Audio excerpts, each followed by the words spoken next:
Ang pinakamasakit na bagay sa mundo ay hindi yung iniwan ka niya, kundi yung ginawa mo ang lahat, binigay mo ang lahat, at sa huli, parang wala ka pa ring halaga sa kanya.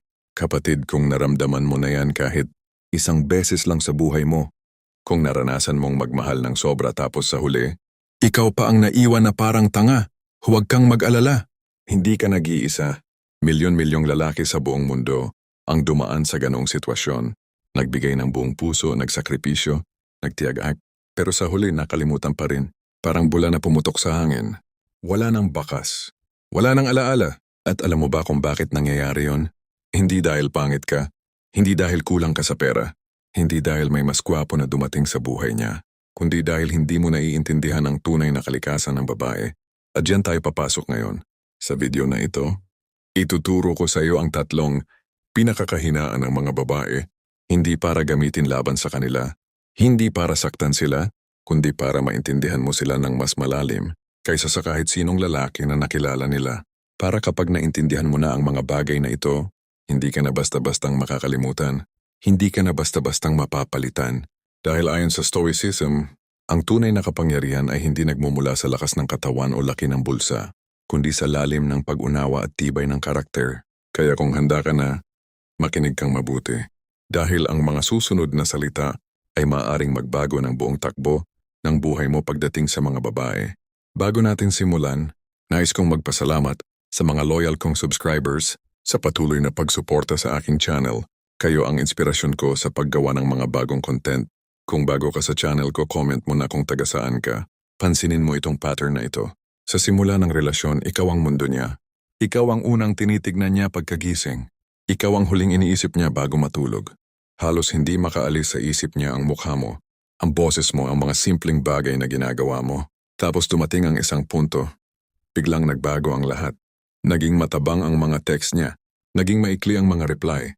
Yung dati excited siyang makita ka, ngayon parang nagiging pabigat ka na sa oras niya. Yung dati siya ang naghahabol. Ngayon, ikaw na lang ang natitira sa ere. Naghihintay ng mensaheng hindi na darating. At ikaw, ano ang ginagawa mo? Doble ang effort. Triple ang pagmamahal. Nagbibigay ka ng regalo. Nagsosorry ka kahit hindi mo alam kung ano ang kasalanan mo. Nagpapaliwanag ka. Nagmamakaawa ka. At habang ginagawa mo lahat ng yon, lalo ka lang lumalayo sa kanya. Ito ang brutal na katotohanan, kapatid. Hindi ka nawawala sa isip niya dahil kulang ang ginagawa mo. Nawawala ka sa isip niya dahil sobra ang ginagawa mo. Si Epictetus, isa sa mga pinakadakilang Stoic philosopher, ay nagsabi, hindi tayo nagiging alipin ng mga pangyayari, nagiging alipin tayo ng ating mga reaction sa mga pangyayari. At yun ang eksaktong nangyayari sa iyo. Sa sobrang takot mong mawala siya, ginagawa mong alipin ang sarili mo. At walang babae sa mundong ito ang mahuhulog sa isang alipin. Walang babae ang maa-attract sa isang lalaking desperado. Ito ang katotohanan na ayaw marinig ng karamihan sa atin, pero kailangan nating marinig. Dahil hanggat hindi natin tanggap ang katotohanan ito, paulit-ulit tayong magkakamali. Paulit-ulit na maiiwanan. Paulit-ulit na masasaktan. Pero bakit nga ba nangyayari ito? Bakit ganun ang sistema? Bakit parang kung kailan ka pa nagmamahal ng sobra, saka ka pa nawawalan? Ang sagot ay nasa loob mismo ng kalikasan ng babae, sa kanilang mga kahinaan, at huwag mong i-misinterpret ang salitang kahinaan. Hindi ibig sabihin nito na mahina ang mga babae. Sa katotohanan, sa maraming aspeto, mas matibay pa sila kaysa sa atin. Nakapagdadala sila ng sakit na hindi kayang tiisin ng karamihang lalaki. Pero tulad ng lahat ng tao, may mga bahagi sila na vulnerable. May mga bahagi sila na hindi nila lubos na nakokontrol. At kapag naintindihan mo ang mga bahaging iyon, magkakaroon ka ng kapangyarihang hindi mo akalaing posible. Hindi kapangyarihang pangmanipula, kundi kapangyarihang naguugat sa malalim na pag-unawa. Ang uri ng kapangyarihang tinuturo ng mga Stoic philosopher. Bago ko ibigay sa iyo ang tatlong kahinaan, gusto ko munang ipakita sa iyo kung gaano kalalim ang problemang ito. Tingnan mo ang paligid mo. Tingnan mo ang mga kaibigan mo, ang mga kapatid mo, ang mga kilala mo. Ilan sa kanila ang talagang masaya sa kanilang mga relasyon? Madalas ganito ang eksena. May lalaking nagtatrabaho ng 12 oras sa isang araw para lang maibigay ang lahat ng gusto ng girlfriend o asawa niya. Pagod na pagod na. pero wala pa rin siyang naririnig, kundi reklamo. Hindi ka na sweet. Hindi mo na ako inuuna. Parang wala ka na lang. May lalaking bumibili ng mamahaling regalo tuwing anniversary, tuwing monthsary, tuwing may okasyon. Pero pagkatapos ng 10 minuto ng saya, balik na naman sa lumang problema. Parang hindi kita kilala. Parang nagbago ka na. May lalaking handang iwan ang mga kaibigan niya, iwan ang mga pangarap niya, iwan ang sarili niya, para lang masunod ang gusto ng babae niya. At sa huli, siya pa ang iniwan. Bakit? Dahil ang mga lalaking ito ay gumagawa ng parehong pagkakamali. Sinusubukan nilang punan ang pangangailangan ng babae gamit ang maling bagay. Parang nagbibigay ka ng tubig sa isang taong gutom. Oo, importante ang tubig. Pero hindi yon ang kailangan niya sa sandaling yon. At ang nakakalungkot, karamihan sa mga lalaki ay hindi nila alam kung ano ang talagang hinahanap ng babae. Hindi dahil bobo sila, kundi dahil walang nagturo sa kanila. Hindi ito tinuturo sa eskwelahan. Hindi ito tinuturo ng mga magulang. Hindi ito tinuturo ng lipunan.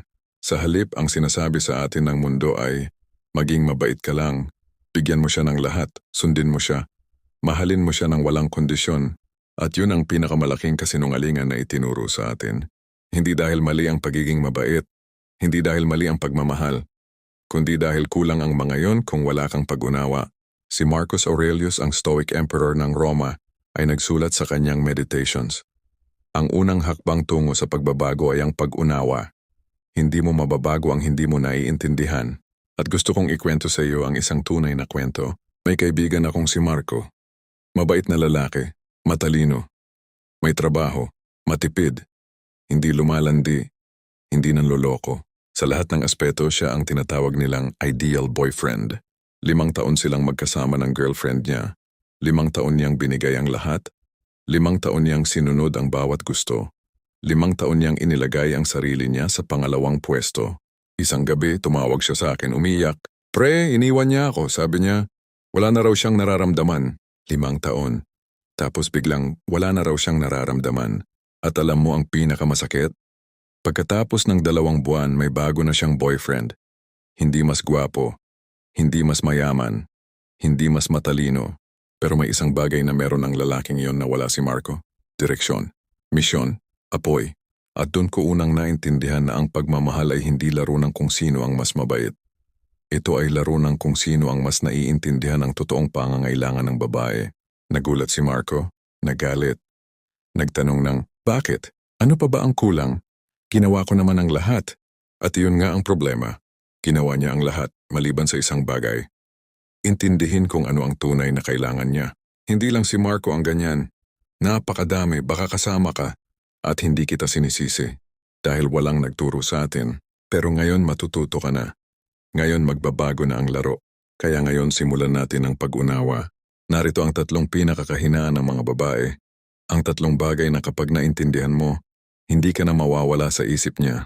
Unang kahinaan, ang hindi mapigilang pangangailangan ng emosyonal na seguridad. Ito ang pinakamalaki sa lahat, ang pundasyon ng lahat. Ang bawat babae sa mundong ito, gaano man siya katalino, gaano man siya kalakas, gaano man siya kaseryoso, ay may malalim at hindi mapigilang pangangailangan ng emosyonal na seguridad. Hindi ito tungkol sa pera, hindi ito tungkol sa bahay o kotse, hindi ito tungkol sa material na bagay. Ito sa ibahin ko sa pakiramdam. Ang pakiramdam na kahit ano ang mangyari, meron siyang taong hindi aalis, meron siyang taong hindi magbabago, meron siyang taong hindi matitinag ng kahit anong bagyo. At dito pumapasok ang pinakamalaking pagkakamali ng karamihang lalaki. Sa halip na maging ang batong hindi matitinag, nagiging alon tayo. Pabago-bago. Pataas pababa. Depende sa mood. Depende sa sitwasyon. Depende sa kung ano ang sinabi o ginawa niya. Kapag masaya siya, masaya ka. Kapag galit siya, nagpapanik ka. Kapag malungkot siya, nawawalan ka rin ng direksyon. Alam mo ba kung ano ang epekto niyan sa babae? Sa halip na makaramdam siya ng seguridad, nakakaramdam siya ng takot. Dahil kung ikaw mismo ay hindi stable, paano ka magiging pundasyon niya? Paano siya sasandal sa isang pader na nanginginig? Ang mga Stoic ay may konsepto na tinatawag na apatiya. Hindi ito ibig sabihin na walang emosyon. Ibig sabihin nito ay hindi ka kontrolado ng iyong mga emosyon. May emosyon ka, pero hindi ka umaatras dahil dito. May nararamdaman ka, pero hindi ka natatalo. At iyon ang uri ng lalaki na hindi mawawala sa isip ng babae. Isipin mo ito. Kapag nasa gitna ka ng bagyo, ano ang hinahanap mo? Hindi yung isa pang alon na tatangay sa iyo, kundi ang pundasyon na hindi gumagalaw. Ang anchor na hindi matitibag. Ganoon din ang babae. Sa lahat ng kaguluhan ng buhay, sa trabaho, sa pamilya, sa mga problema, sa mga insecurity niya, hinahanap niya ang lalaking hindi matitinag.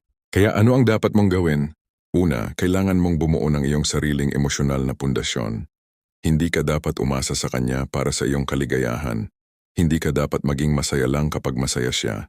Hindi ka dapat maging malungkot lang kapag malungkot siya. Dapat mayroon kang sariling mundo. Sariling layunin. Sariling dahilan kung bakit ka bumabangon sa umaga. Si Seneca ay nagsabi, ang taong umaasa sa iba para sa kanyang kaligayahan ay walang kaligayahan na tunay na sa kanya. At ito ang brutal na katotohanan. Kung ang buong mundo mo ay siya lang, mawawalan siya ng interes sa iyo. Hindi dahil ayaw niya ng pagmamahal, kundi dahil ayaw niya ng pabigat. Ang lalaking may sariling buhay, may sariling misyon, may sariling direksyon. Iyon ang lalaking nagbibigay ng emosyonal na seguridad. Dahil kahit umalis siya, alam niyang okay ka pa rin. At yung kaalaman na iyon, na hindi ka babagsak kung wala siya, ironically, yun ang nagiging dahilan para ayaw niyang umalis. Pangalawa, kailangan mong maging consistent. Hindi yung sweet ka ngayon, tapos cold ka bukas. Hindi yung attentive ka ngayong linggo, tapos wala ka na sa susunod na linggo. Ang consistency ay ang pinakamalakas na wika ng pagmamahal para sa babae. Dahil kahit gaano kaganda ang isang araw, kung hindi mo ito may papanatili, mawawalan ito ng halaga. At pangatlo, kailangan mong matutong hindi mag-react sa bawat emosyon niya. Hindi ibig sabihin nito na wala kang pakialam. Ibig sabihin nito na hindi ka nadala ng bawat alon. Kapag galit siya, manatili kang kalmado. Kapag umiiyak siya, manatili kang matibay habang hawak mo siya. Kapag nag-aaway kayo, huwag kang sumigaw. Huwag kang magwala. Huwag kang maglakad palayo. Manatili ka. Dahil ang pinakamakapangyarihang bagay na masasabi mo sa isang babae ay hindi mahal kita. Ang pinakamakapangyarihang bagay ay, andito ako at hindi ako aalis. At kapag naramdaman niya yon, hindi lang sa salita kundi sa aksyon, hindi ka na mawawala sa isip niya. Kahit kailan, isipin mo ang mga lalaking kinokonsidera ng lipunan bilang mga alamat, ang mga general na pinangunahan, ang mga digmaan, ang mga leader na nagbago ng kasaysayan, ang mga ama na naging haligi ng kanilang pamilya. Ano bang pagkakapareho nila? Hindi ang kayamanan? Hindi ang kagwapuhan, kundi ang hindi natitinag na presensya.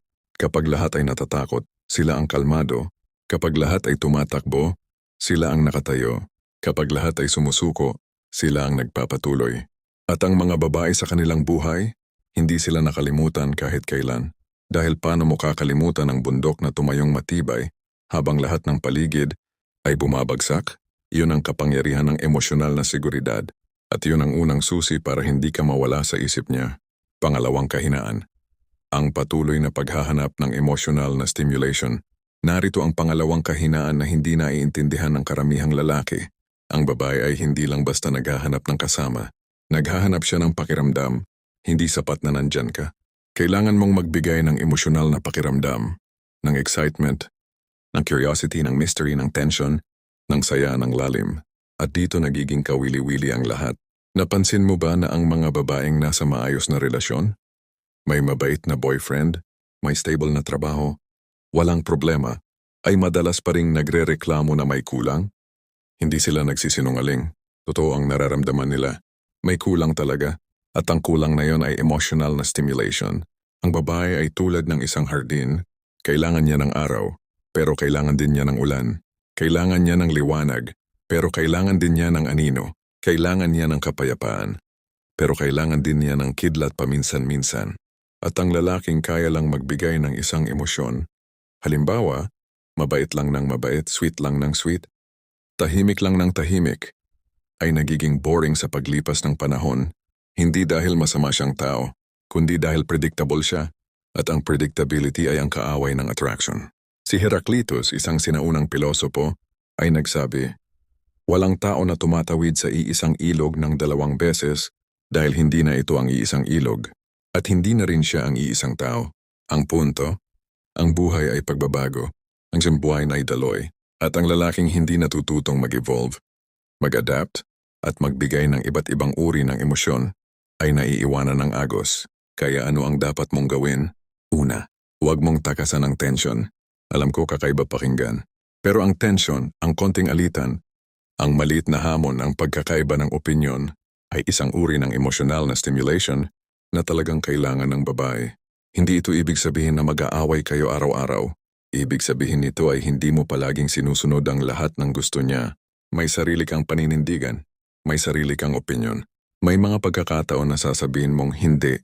At okay lang yon, dahil ang lalaking palaging sumusunod ay hindi kasintahan. Siya ay utusan.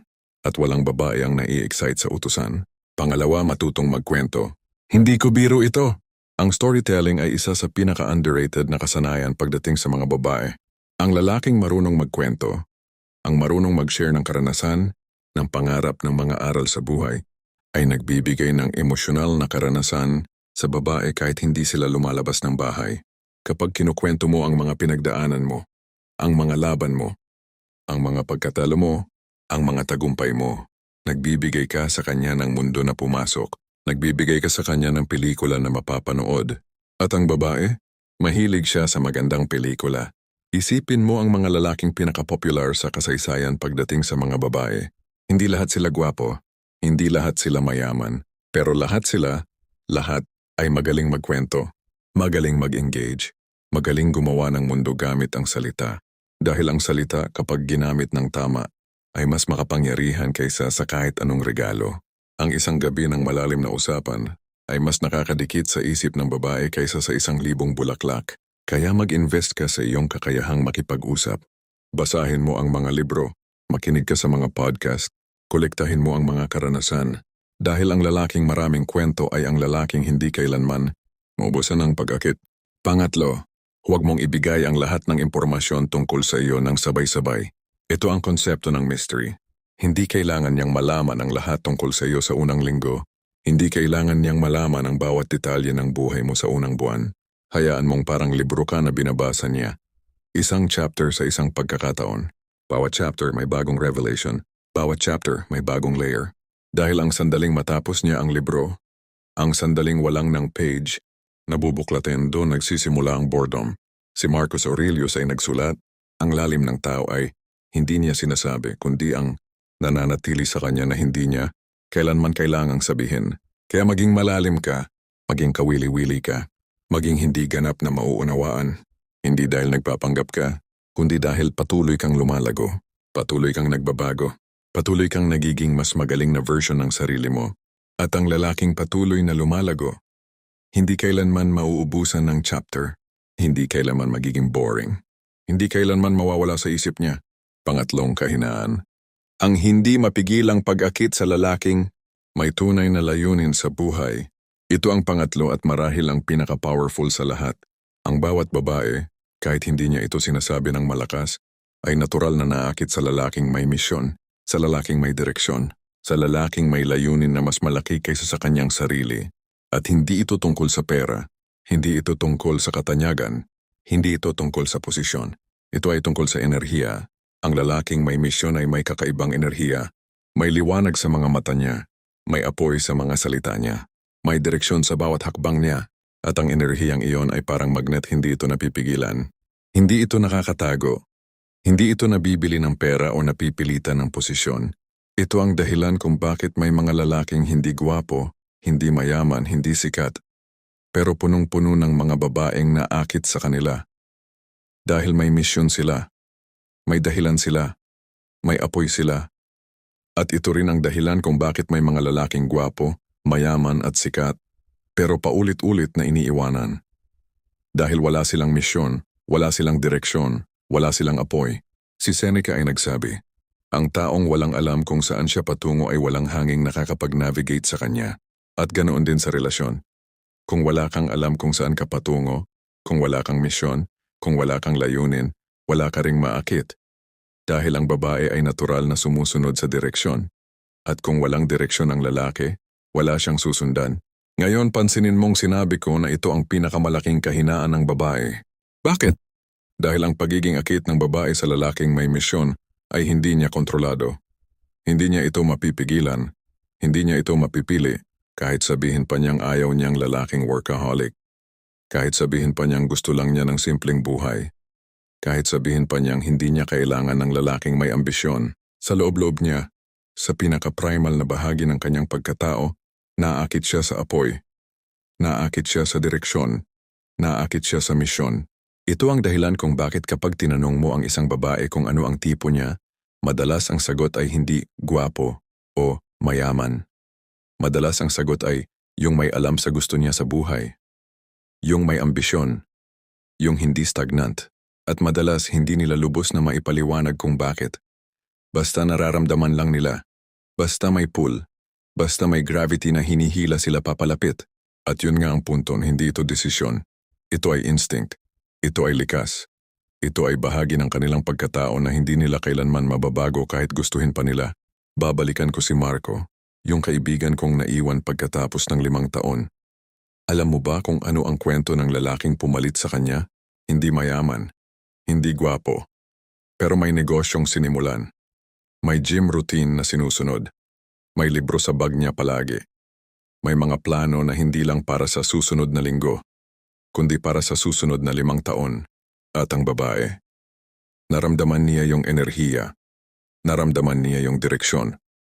At kahit hindi niya lubos na maipaliwanag, alam niyang iba ang lalaking yon. Alam niyang may patutunguhan. Hindi niya pinili yung lalaki dahil mas magaling ito kaysa kay Marco sa papel. Pinili niya dahil sa pakiramdam. At ang pakiramdam na yon ay nagmumula sa iisang bagay, misyon. Kaya ano ang implikasyon nito para sa iyo? Simple lang. Kailangan mong magkaroon ng misyon. Hindi para sa kanya. Hindi para makit mo siya. Hindi para hindi kanya iwan. Kundi para sa sarili mo.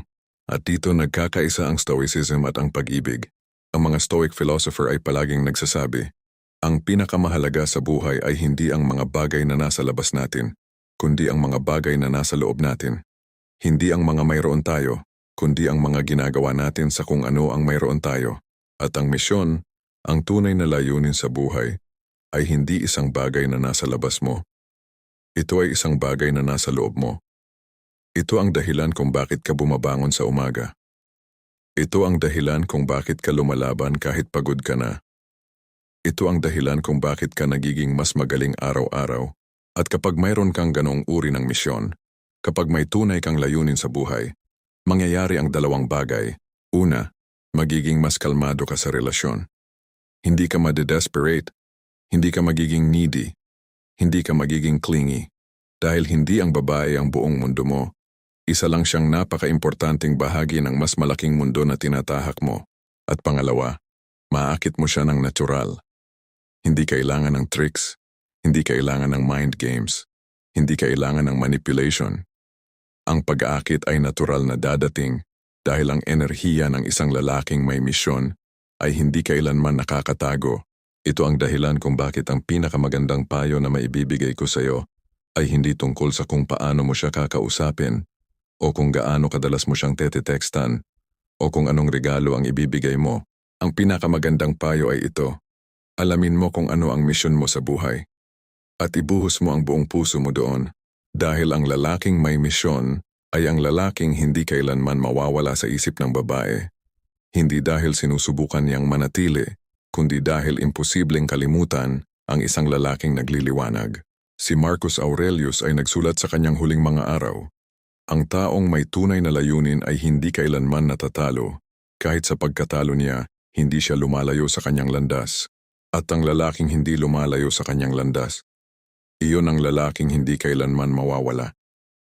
Sa isip ng babae, sa mundo, sa kasaysayan. Ngayon, alam mo na ang 3 kahinaan. Una, ang hindi mapigilang pangangailangan ng emosyonal na seguridad. Pangalawa, ang patuloy na paghahanap ng emosyonal na stimulation. Pangatlo, ang hindi mapigilang pag-akit sa lalaking may tunay na layunin. Pero hindi sapat na alam mo lang ito. Kailangan mong isabuhay, at ang Stoicism ay nagbibigay sa atin ng perpektong framework para gawin ito. Ang Stoicism ay hindi tungkol sa pagiging walang emosyon. Hindi tungkol sa pagiging malamig. Hindi tungkol sa pagiging robot. Ang Stoicism ay tungkol sa pagiging master ng iyong sarili. Master ng iyong mga emosyon. Master ng iyong mga reaksyon. Master ng iyong buhay. At ang lalaking master ng kanyang sarili, iyon ang pinaka-attractive na lalaki sa mata ng babae. Hindi yung pinaka-pogi. Hindi yung pinakamayaman. Hindi yung pinakasikat, kundi yung pinaka-master ng kanyang sarili. Dahil ang lalaking master ng kanyang sarili ay kaya niyang magbigay ng emosyonal na seguridad dahil stable siya. Hindi siya pabago-bago. Hindi siya kontrolado ng emosyon. Andyan siya matibay kahit sa gitna ng bagyo. Kaya niyang magbigay ng emosyonal na stimulation dahil patuloy siyang lumalago. May depth siya. May mga kwento siya. May mga layer siya na hindi pa nadidiscover. At may mission siya dahil hindi niya pinapaligiran ang buong buhay niya sa isang tao lang. May mas malaking layunin siya. May mas malalim na dahilan. At kapag pinagsama mo ang tatlong ito, seguridad, stimulation, at mission, nagiging ikaw ang taong hindi niya kayang kalimutan. Hindi dahil sinadya mo, kundi dahil natural lang. Ito ang sikreto na hindi sinasabi ng mundo. Ang mga dating coach, ang mga love guru, ang mga advice column, lahat sila nakatutok sa tactics, sa kung paano ka mag-text, sa kung gaano katagal ka maghihintay bago mag-reply, sa kung anong sasabihin mo sa first date. Pero ang Stoicism ay nagtuturo sa atin ng ibang laro. Hindi laro ng tactics, kundi laro ng character. Hindi mo kailangang mag-memorize ng mga pick-up lines. Hindi mo kailangang mag-pretend na may iba kang kausap. Hindi mo kailangang mag-post ng mga larawan para mapansin ka niya. Ang kailangan mo lang ay maging ang lalaking hindi niya kayang ignorin. Dahil totoo ka. Dahil matibay ka. Dahil may lalim ka. Dahil may pupuntahan ka. At ang totoo, mas madali pa ito kaysa sa pagiging peke. Dahil ang pagpapanggap ay nakakapagod. Ang pagiging tunay ay natural. Pero tandaan mo ito, kapatid. Huwag mong gawin ang mga bagay na ito para lang hindi ka niya iwan. Gawin mo ito para sa sarili mo, para maging pinakamahusay na version ng sarili mo. Dahil ang tunay na stoic ay hindi nagbabago para sa ibang tao, nagbabago siya para sa kanyang sarili. At ang pagbabagong iyon, ang authentic, tunay, malalim na pagbabago. Iyon ang bagay na hindi makakalimutan ng kahit sino. Si Epictetus ay nagsabi, huwag mong subukang kontrolin ang hindi mo kontrolado. Kontrolin mo ang kaya mo, ang sarili mo, ang iyong mga aksyon, ang iyong karakter. At kapag ginawa mo yon, kapag na-master mo na ang sarili mo, ang lahat ng iba pa ay susunod na lang, kasama na ang puso niya. Kapatid, kung nakarating ka hanggang dito, kung napakinggan mo ang buong video na ito, ibig sabihin, may apoy ka na sa loob mo. May kagustuhan kang magbago. May kagustuhan kang maging mas magaling. At yun ang pinakamagandang simula. Pero tandaan mo, ang pagbabago ay hindi nangyayari sa isang gabi. Hindi ito magic. Hindi ito shortcut. Ang pagbabago ay isang proseso. Araw-araw. Hakbang-hakbang. Decision by decision. Isipin mo ito. Ang bawat emperador ng Roma na namuno ng matagal at maayos ay hindi naging dakila sa isang araw. Si Marcus Aurelius mismo ay sumulat ng kanyang mga pagninilay-nilay araw-araw. Hindi dahil naging perpekto siya sa isang pagkakataon, kundi dahil araw-araw niyang pinipino ang sarili niya. Tulad ng isang panday na hinuhubog ang espada, hindi sa isang pukpok, kundi sa libu-libong pukpok na ginawa ng may tiyaga at determinasyon. Ganon din ang magiging paglalakbay mo. Hindi ka magiging emosyonal na stable overnight. Hindi ka magiging kawili-wiling tao sa isang linggo. Hindi ka magkakaroon ng malinaw na misyon sa isang buwan. Pero kung magsisimula ka ngayon, kung gagawin mo ang unang hakbang ngayon, sa loob ng 6 na buwan, hindi mo na makikilala ang sarili mo. Sa loob ng 1 taon, hindi ka na makikilala ng mga tao sa paligid mo. Kaya narito ang hamon ko sa iyo. 3 hakbang, isa para sa bawat kahinaan na tinuro ko sa iyo. Hakbang 1, para sa emosyonal na seguridad. Simula bukas, mag-commit ka sa isang morning routine. Kahit simpleng bagay lang, gumising ka ng maaga, mag-ehersisyo ka kahit 10 minuto, uminom ka ng tubig, ayusin mo ang kama mo. Ang mga maliliit na bagay na ito ay nagtatayo ng disiplina. At ang disiplina ay ang pundasyon ng emosyonal na katatagan. Kapag naging disiplinado ka sa mga maliliit na bagay, magiging disiplinado ka rin sa malalaking bagay, kasama na ang iyong emosyon. Hakbang 2, para sa emotional na stimulation, mag-invest ka sa iyong sarili. Magbasa ka ng 1 libro sa 1 buwan, Pumunta ka sa mga lugar na hindi mo pa napupuntahan. Subukan mo ang mga bagay na hindi mo pa nasusubukan. Kausapin mo ang mga taong hindi mo karaniwang kinakausap. Ang bawat bagong karanasan ay isang bagong chapter sa iyong libro.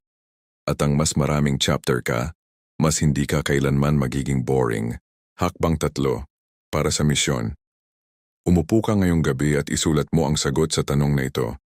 Kung wala nang pumipigil sa akin, walang takot, walang pera na problema, walang opinyon ng ibang tao, ano ang gagawin ko sa buhay ko? Isulat mo. Huwag mong i-edit, huwag mong husgahan, isulat mo lang. At yung sagot na yon, yun ang simula ng iyong misyon. Hindi kailangang perpekto. Hindi kailangang malaki. Hindi kailangang impressive sa ibang tao. Kailangan lang na totoo. Kailangan lang na sa iyo. At habang ginagawa mo ang 3 hakbang na ito, habang unti-unting nagiging mas matatag ka, mas kawili-wili ka, mas may direksyon ka, mapapansin mo na ang mga babae sa paligid mo ay magbabago rin ang tingin sa iyo, hindi dahil nagbago ka para sa kanila, kundi dahil nagbago ka para sa sarili mo. At iyon kapatid ang tunay na kapangyarihan ng Stoicism. Hindi ito tungkol sa babae. Hindi ito tungkol sa pag-ibig, hindi ito tungkol sa relasyon. Ito ay tungkol sa iyo, sa iyong paglago, sa iyong pagbabago, sa iyong pagiging ang pinakamahusay na version ng sarili mo. At ang lahat ng iba pa, kasama na ang puso niya, ay bonus na lang. Kung may natutunan ka dito, i-like mo ang video na ito. I-subscribe mo ang channel na ito. At i-share mo ito sa isang kaibigan na alam mong kailangan itong marinig. Dahil bawat lalaking natututo ng mga aral na ito ay isang lalaking hindi na kailangang magmakaawa. Hindi na kailangang manghinayang. Hindi na kailangang magtanong ng, bakit ako iniwan? Sa halip ang tanong niya ay, paano ako magiging mas magaling pa? At iyon ang tanong ng isang tunay na stoic. Hanggang sa susunod na video kapatid, patuloy kang lumago, patuloy kang lumaban, patuloy kang magliwanag, dahil ang lalaking nagliliwanag, hindi kailanman mawawala sa isip ng kahit sino. At tandaan mo kapatid, ang tunay na lakas ng isang lalaki ay hindi nakikita sa kung gaano niya kayang saktan ng iba, kundi sa kung gaano niya kayang pigilan ang sarili niya at patuloy na lumago kahit walang pumapansin. Maraming salamat sa panunood.